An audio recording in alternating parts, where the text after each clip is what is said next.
اسی جذبہ ذیشاں کے تسلسل میں اب میں ایک ایسے سرفروش سپوت کے والدین کو دعوت سخن دوں گا جنہوں نے اپنے لہو سے شجر ملت کی آبیاری کی۔ کیپٹن آکاش آفتاب ربانی شہید کا تعلق 4 کمانڈو یلغار بٹالین سے ہے۔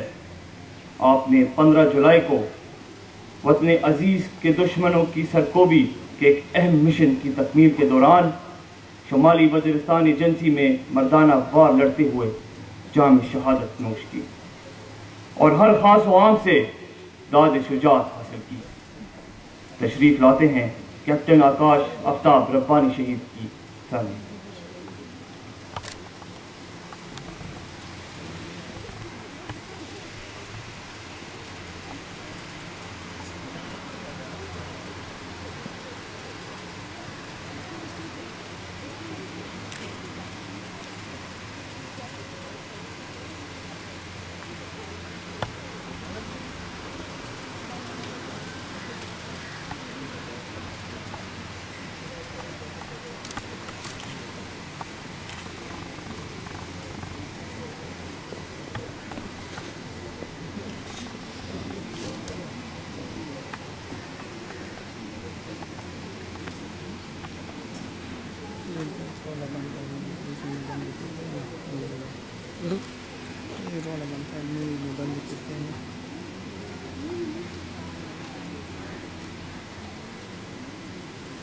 بسم اللہ الرحمن الرحیم۔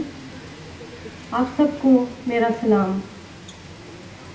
آکاش کی شہادت کے بعد میں نے سوچا تھا کہ میں کبھی بھی کربلا نہیں جاؤں گی، لیکن آپ لوگ جس طرح آکاش سے محبت کرتے ہیں، اسے یاد کرتے ہیں اور اسے اون کرتے ہیں، اور جس طرح آپ یہ شو کرتے ہیں کہ he was part of you and he is still part of you, اس کے ساتھ ساتھ آپ جس طرح سے ہمیں پیار دیتے ہیں، ہمیں رسپیکٹ دیتے ہیں اور ہمارا خیال رکھتے ہیں، اس سے مجبور ہو کے ہم یہاں آ گئے۔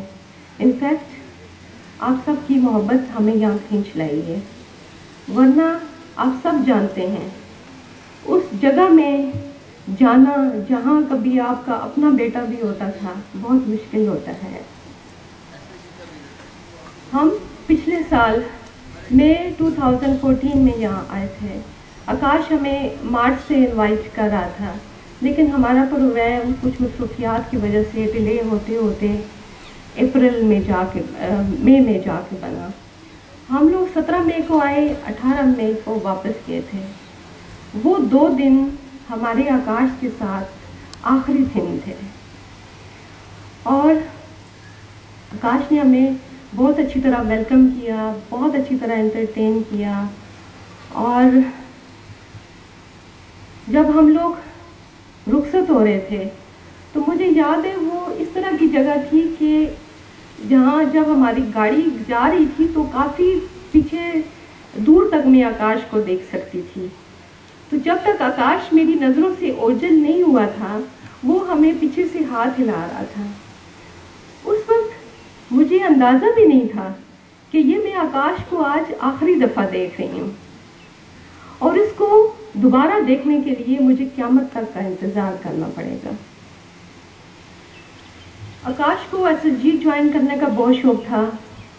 کمانڈوز کا پروفیشنلزم، ان کا پرائیڈ، ان کا کانفیڈنس، ان کا motto the few the proud, اور ان کا یونیفارم کیپ سب کچھ بہت اپیل کرتا تھا۔ جب اس نے کورس شروع کیا تو وہ کوئی ٹیسٹ ہوتا، کوئی اور ایسی ایکٹیویٹی ہوتی تو وہ صرف اپنے لیے دعا نہیں کراتا تھا، اپنے ہر کولیگ کی اس کو فکر ہوتی تھی، اور اگر کوئی گیو اپ کرتا، کوئی ڈراپ ہوتا تو اس کو اس کا اتنا دکھ ہوتا تھا۔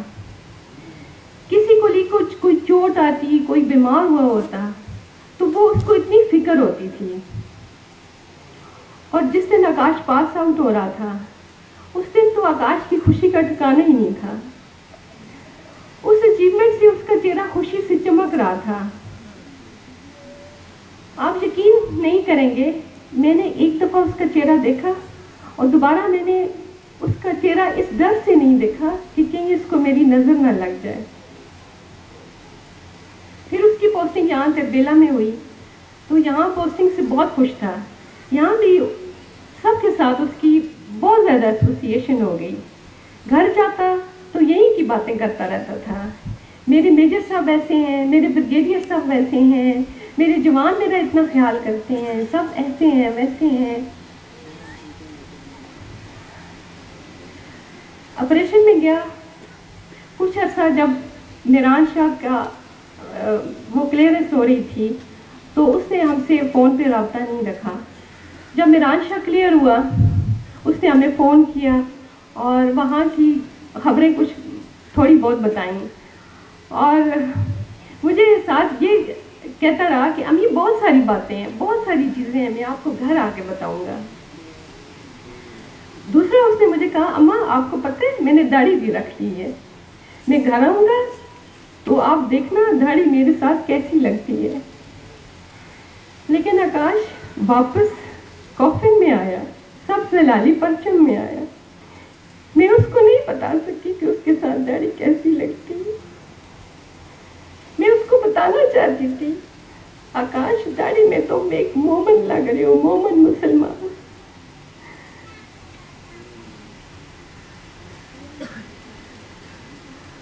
آج بھی آپ سب کی صورت میں آکاش کو دیکھتی ہوں. اللہ آپ سب کو سلامت رکھے. آپ نے جس محبت سے ہمیں بلایا ہے اس کا بہت بہت شکریہ. Thank you.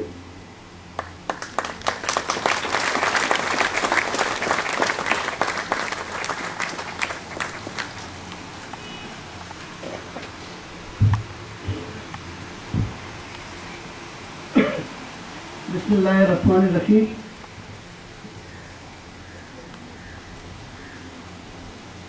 Senior Qiyaadat SSG and my dear proud fighter of Special Services Group, it is in fact a great honor and privilege to stand in front of you as a father of Captain Akash Shaheed. آپ میں سے کافی لوگ مجھ سے زیادہ آکاش کو جانتے ہوں گے, اور قربانیاں دینا بھی آپ کی روایت ہے, اور بچوں کی شکل میں اللہ تعالیٰ کی نعمتیں وصول کرنا اور پھر اللہ کے فیصلوں پر ان نعمتوں کو جدا ہونا بھی نظام کا حصہ آپ نے بھی دیکھا ہے, ہم بھی سمجھتے ہیں. یہ باتیں تو اللہ کے معاملے ہیں اور وہی ان کو بہتر سمجھتا ہے اور اسی کی حکمتیں ہیں. ایک دو باتیں آپ سے جو کہہ سکتے ہیں آپ کہ آپ کی پرائیڈ میں حصہ دار بننے کی کوشش کر رہا ہوں. وہ عرض کروں گا کہ کاشی کو جو ہم نے ایس ایس جی کے لیے بھیجا اور پھر اس نے جس طرح سے کیا پرفارم, اس کی پرفارمنس بھی آپ کو پتہ ہے زیادہ. لیکن جب قوموں کو, ملکوں کو, حکومتوں کو مسئلے ہوتے ہیں تو وہ فوج کی طرف دیکھتے ہیں, اور جب فوج کو مشکلیں ہوتی ہیں تو وہ ایس ایس جی کی طرف دیکھتے ہیں. ہمارے چیف صاحب یہاں آئے اس آپریشن سے پہلے, ضرب عضب سے پہلے, اور یہ سب کچھ اسی طریقہ کار کا حصہ ہوتا ہے. تو اس میں ہمیں بھی ایک طرح کی تسلی ہے کہ ایک سپریم کام کے لیے, ایک سیکریفائس کے لیے ہم نے کاش کو آپ کے حوالے کیا اور آپ نے اس سے کام لیا. ایک اور تسلی جو ہم اپنے آپ کو دیتے رہتے ہیں وہ یہ ہے کہ موجودہ قیادت آپ کی طرف سے جس کامیابی سے آپریشن کرواتی رہی ہے اور کروا رہی ہے, اور پھر اس کے بعد شہداء اور قربانیوں کے نتیجے میں جس طرح اپنے مقاصد کے ساتھ ڈٹ کے کھڑی ہے, اور ہر مشکل اور ہر ڈسٹریکٹر کا جس طرح سے اس کو ڈیل کر رہی ہے, تو ہمیں فخر ہوتا ہے کہ ہمارا شہداء factor day by day stronger and stronger ہوتا جا رہا ہے, اور ہر فرنٹ پر, وہ مذہبی ہو, سیاسی ہو, اقتصادی ہو, اس پر اس کا مقابلہ کرتا ہے. میں چاہتا ہوں, میری دعا ہے کہ اللہ تعالیٰ اس قیادت کو مزید ہمت, حوصلہ اور مزید توانائی دے کہ وہ ان ڈسٹریکٹرز کا مقابلہ کر کے اپنی ملک کو اور اپنے آپریشن کے صحیح مقاصد جو ہے ان کو پوری طرح اپنے آخری انجام تک پہنچائے اور اس ملک کو امن کا گہوارہ بنا دے، ان قربانیوں اور ان شہداء کی جو مقاصد تھے ان کی مکمل تکمیل کر کے اس کو جنت بنا دیں۔ بڑی مہربانی آپ سے، ہمیں انوائٹ کریں۔